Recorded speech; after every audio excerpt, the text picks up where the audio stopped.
MPL, an Indian startup, hyperscaled from 0 to 10 lakh user base in just 3 months. Well, initially when they started, the founders wanted to name the product or the app with something that has a very high association with Indian minds. And IPL is recognized by masses, and hence MPL came into the place, Mobile Premier League. Now, name matters. Now, no one tell you this, but actually it matters a lot, especially if you're building a massy brand trying to go into tier 3, tier 4 markets. So that's how they launched their app. Now, here is what they did interesting.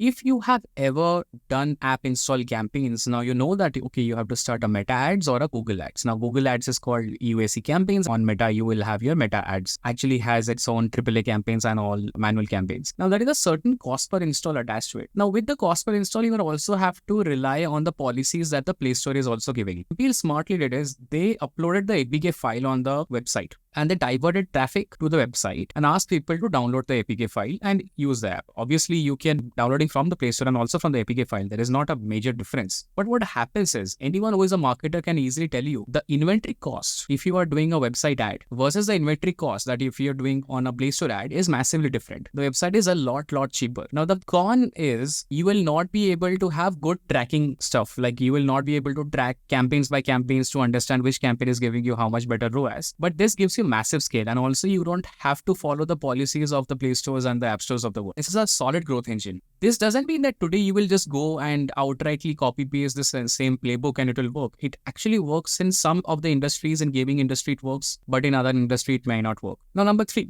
they actually relied a lot on influencer marketing, and not just normal influencer marketing like micro. They did some mega influencer collaborations. But why? Let me know in the comment section which startup you want me to break down and share it with you.